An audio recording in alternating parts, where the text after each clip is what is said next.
Ouh. Ouh. Ouh. Mais tu fais exprès ou quoi? Bah quoi? Tu tires pas les leçons de tes expériences? À chaque fois tu te brûles? Oui, mais c'est pas toujours à cause de la même chose. Une fois c'était du thé, une autre fois c'était du café. Oui, mais tu fais toujours la même expérience. Tu te brûles parce que c'est bouillant. Peu importe que ce soit avec du café, du thé ou de la soupe, c'est toujours la même expérience. Ah. Ouais, je vois. C'est pas faux. Je suis sûre que tu as déjà vécu une expérience douloureuse que tu as répétée, revécue encore et encore, sans te rendre compte, sans voir qu'en fait c'était la même expérience, mais sous différentes formes. La raison à ça? Bah, elle a raison. T'as pas appris de ton expérience. Mais ça aujourd'hui, c'est fini. Reste bien avec moi pour voir comment on apprend de ce qu'on vit.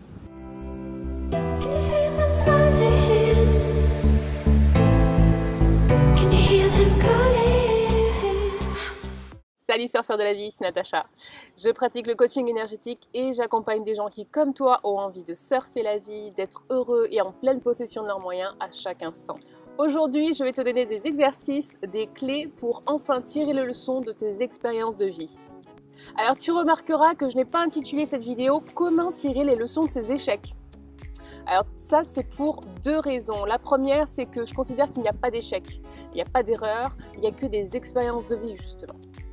La deuxième raison, c'est que je préférais ne pas me focaliser seulement sur les expériences désagréables de vie, ce qu'on appelle les expériences négatives, mais je voulais aussi me focaliser sur les expériences positives, dites positives, qui sont des expériences agréables parce qu'on a aussi besoin d'apprendre de ces expériences agréables, qu'on vit bien.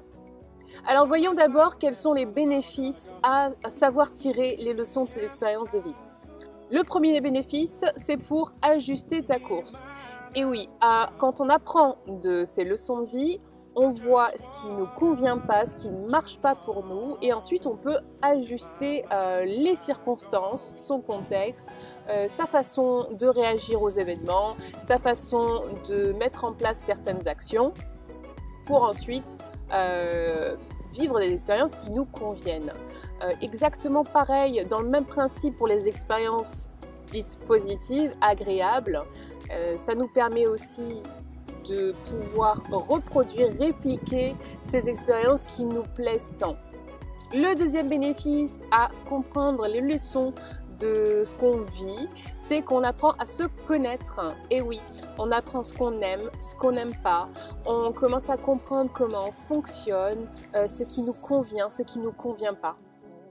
Tu arrives aussi à prendre assez de recul sur ce qui s'est passé pour voir en fait les schémas que tu as suivis, les schémas qui se sont répétés dans certaines situations et tu donc apprends à ne plus les reproduire.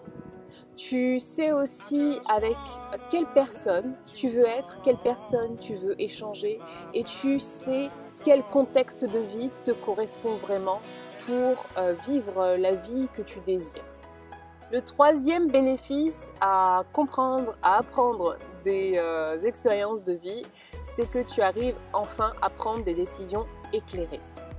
Tu vois enfin les personnes et les situations, les événements pour ce qu'ils sont, sans filtre. Tu les vois avec objectivité en fait.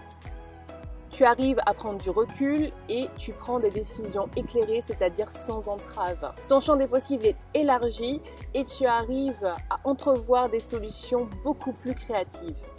Si tu ne tires pas les leçons des expériences que tu as vécues, alors tu vas continuer à reproduire les mêmes schémas, à rencontrer les mêmes personnes et te trouver dans les mêmes situations qui te causent de la souffrance. Tu vas aussi continuer à vivre des expériences basées sur tes blessures du passé, sur des rancœurs, de la culpabilité par exemple. Et aussi, si tu n'apprends pas de tes expériences de vie, eh bien tu ne sauras pas reproduire les événements, les situations, tous ces moments qui t'ont vraiment donné de la joie. Alors comment fait-on pour tirer les leçons de ces expériences de vie? Eh bien c'est très simple. On s'enlève la merde des yeux. Non, je déconne, ça marche pas comme ça. Si c'était le cas, ça serait bien trop facile. Et puis la vidéo elle serait déjà terminée. Non! Allez, on prolonge le plaisir et on voit ensemble les 3 clés, les 3 exercices pour tirer les leçons de ces expériences de vie. La première clé, c'est le non-jugement. Ne pas se juger soi-même et évidemment ne pas juger les autres aussi. Et pour ce premier exercice, cette première clé, je vais encore te citer mon cher Don Miguel Ruiz avec ses 4 accords Toltec que je te conseille de lire et de relire et de relire parce qu'à chaque fois que tu le lis, tu le relis, en fait tu comprends des choses différentes parce que je ne sais pas où tu en es de ton développement personnel, de ton évolution, de ton niveau de conscience, mais j'ai remarqué qu'à chaque fois que je le relis, je suis déjà à un niveau de conscience différent et je perçois des significations dans ce qu'il raconte, je perçois des significations différentes et j'avance encore un peu plus loin dans la compréhension de ces 4 accords Toltec. Alors le premier accord Toltec, c'est que ta parole soit impeccable. Et on voudrait que la parole soit impeccable envers nous-mêmes, c'est-à-dire tout ce qu'on se raconte dans notre tête, mais aussi évidemment envers les autres. Alors, qu'est-ce qu'il entend par le mot impeccable? Il entend des paroles qui sont sans jugement, sans critique. En fait, c'est rien à l'encontre de soi-même. Et du coup, c'est rien aussi de mauvais à l'encontre des autres. Une parole impeccable, c'est une parole qui est sans jugement, sans critique envers nous-mêmes et du coup aussi envers les autres. Vous remarquerez d'ailleurs que les gens qui critiquent beaucoup les autres, en fait, ont une très basse estime d'eux-mêmes. Ils font croire parfois qu'ils sont plus forts, mieux que les autres, mais en fait, c'est parce qu'ils sont très très durs envers eux-mêmes dans leur tête. Mais ça, ils vous l'avoueront pas toujours. Donc méfiez-vous, soyez conscients que quand quelqu'un critique beaucoup, c'est parce qu'il souffre, parce qu'il ne s'aime pas beaucoup en réalité. Et donc sa parole n'est pas impeccable et du coup, dans sa tête, et du coup, sa parole n'est pas impeccable avec les autres. Il est donc super important que ta parole soit impeccable, sans critique, sans jugement, si tu veux pouvoir apprendre de tes expériences de vie.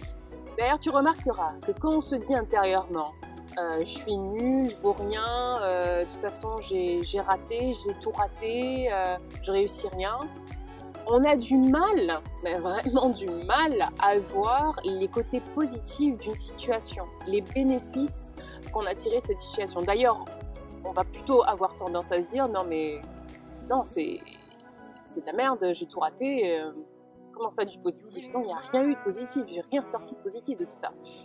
Et aussi parfois on va avoir tendance à blâmer les autres pour avoir fait telle ou telle chose, pour avoir été responsable en fait d'un échec par exemple. Ce qui m'amène au deuxième exercice, la deuxième clé qui est la responsabilisation. Je suis responsable de ce que je vis et tu es responsable de ce que tu vis. Quand tu as enfin conscience que tu crées, que tu attires des expériences que tu vis, alors tu ne prends plus avec du ressentiment des expériences qui t'ont fait souffrir et tu ne réagis plus avec une joie démesurée, par exemple, à des expériences qui te font plaisir. Tu sais que tu as créé tout ça, alors tu regardes les situations avec sagesse et avec le sourire. Mais attention, se responsabiliser, ça ne veut pas dire se culpabiliser. Parce que quand tu te culpabilises, qu'est-ce que tu fais? Tu te victimises. Et ça, on ne veut pas. En fait, se responsabiliser, c'est tout l'inverse. Quand tu prends la responsabilité d'un événement, alors tu prends l'ascendant sur ce qui se passe. Tu sais, tu es conscient que tu peux créer aussi bien l'agréable que le désagréable. Par voie de conséquence, si tu es responsable, alors personne d'autre ne l'est. Et il est inutile de continuer à dire des choses du genre « Non mais tu comprends pas, il me fait culpabiliser, après moi je me sens obligée de revenir avec lui. » ou encore « Non mais c'est pas ma faute, elle a fait croire que ça marcherait. Du coup je l'ai fait moi. » Et quand tu deviens conscient que tu t'es créé de la souffrance, eh bien tu deviens aussi conscient que tu peux créer du plaisir. Et quand tu deviens conscient que tu t'es créé du plaisir, eh bien tu deviens aussi conscient que tu peux t'en recréer à l'infini. La troisième clé, le troisième exercice pour tirer les leçons de ces expériences de vie, eh bien c'est la gratitude. La gratitude, c'est le sentiment le plus puissant qui puisse exister si tu veux t'élever au niveau énergétique, si tu veux élever ta conscience et si tu veux aussi dissiper l'écran de fumée qui se met entre toi et les bénéfices que tu peux tirer d'une expérience de vie. L'écran de fumée dont je te parle, ce sont toutes tes programmations depuis l'enfance, tes blocages, tes croyances limitantes, tes souffrances, tes principes, tout ce que tu t'imposes et qui t'empêche de voir plus loin, de voir le positif dans chaque situation. Quand tu commences à regarder tes expériences de vie avec un cœur plein de gratitude, alors tu vois enfin toutes les situations pour ce qu'elles sont. Tu ne te blâmes plus, tu ne blâmes plus les autres et au contraire, tu ressens de la gratitude pour le rôle qu'ils ont joué dans l'expérience que tu as vécue parce que tu en as appris beaucoup plus sur toi-même et ça t'a permis d'évoluer, d'avancer. En résumé, tirer les leçons de ces expériences de vie, ça te permet d'avoir des recettes. Et oui, les recettes du bonheur et les recettes du malheur. Ça te permet aussi de voir à quel point tu as du pouvoir sur ce que tu vis. Et ça te permet d'être conscient que tu peux créer la vie que tu désires vraiment. Alors avant de te précipiter et d'aller te blâmer ou d'aller blâmer les autres pour ce qui s'est passé, pose-toi et surtout pose-toi les bonnes questions. Qu'est-ce que j'ai appris sur moi ici ? J'ai surtout appris que j'étais une grosse merde. Non ! Toi, t'as pas écouté la clé numéro 1. Est-ce que cette expérience t'a appris que tu devais quitter ta boîte ? Quitter ton compagnon peut-être ? Est-ce que cette expérience t'a appris peut-être que tu devais plus t'affirmer ? Te donner plus d'attention ? Te donner plus d'amour ? Il existe une infinité de leçons, autant qu'il existe d'expériences de vie. Alors ouvre bien tes yeux et ton cœur et tu les verras. Alors, tu sens prêt à mettre en place ces 3 exercices ? Dis-moi en commentaire de cette vidéo, sur une échelle de 1 à 10, à quel point tu sens prêt. Dis-moi aussi lequel de ces 3 exercices, de ces 3 clés tu as préféré. Si tu as du mal à mettre en place ces 3 exercices ou que tu sens que tu as quelques blocages, alors n'hésite pas à m'envoyer un email à natasha@thatwavylife.com pour un accompagnement personnalisé. Et rappelle-toi, la vie est faite de vagues, n'est-ce pas ? Alors surfe-les.